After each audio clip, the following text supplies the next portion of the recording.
Sir इसमें आपने भी जैसे एक और, मैं वापस उस प्रश्न में जाना चाहूँगा, आपने बीच में एक बार जिक्र किया था किसी एक प्रश्न उत्तर में जहाँ पे लॉर्ड मैकाले का आपने एग्जांपल दिया कि उन्होंने किस तरीके से समझा कि स्ट्रेंथ क्या है इंडिया की, और उन्होंने जड़ों पे फिर वार किया उसको तोड़ने के लिए, और वो प्रहार कर दिया।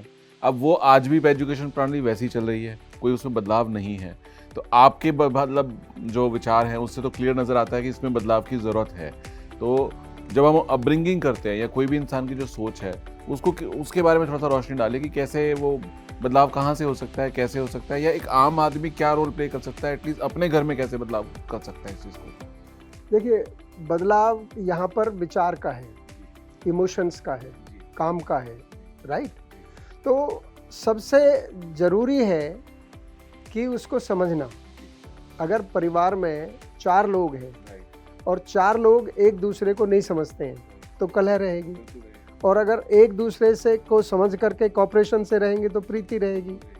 और जीवन का उद्देश्य है प्रीति, प्यार। तो इस संसार को जो पूरा जो संसार चल रहा है वो प्रीति के बेस पर चल रहा है। स्वभाव, भाव, अच्छा भाव, भाव है, इमोशन है। और अभाव, अभाव कहते हैं ना, तो किसी चीज़ की कीमत कहते हैं ना, भाव बढ़ गया। भाव का मतलब उसकी डिमांड ज़्यादा बढ़ गई, राइट। तो भाव को शुद्ध रखना और उसके बच्चे की या किसी वस्तु की या पदार्थ की कैरेक्टरिस्टिक समझना, उसकी स्ट्रेंथ और वीकनेस समझना। जैसे कार ही है, अगर आप ये नहीं समझेंगे कि डीजल से चलती है, पेट्रोल से चलती है, इसके टायर में कितनी हवा होनी चाहिए, राइट, और इसका ब्रेक, क्लच, इंजन के आरपीएम, अलाइनमेंट होना चाहिए ना। तो जब सब चीज़ों का अलाइनमेंट एक लाइन में आएगा तो कार एफिशिएंटली चलेगी और अच्छा रिजल्ट देगी। वही मनुष्य का है कि मनुष्य अपने अहंकार को, अपने विचार को, जो मन है, मन, बुद्धि, अहंकार, विवेक, चित्त, राइट, इनको एक अलाइंज में, एक लाइन में लाए। और वो तभी आ सकता है जब उसको सब ज्ञान हो। तो इसलिए जीवा एजुकेशन सिस्टम के 4 स्टेप हैं।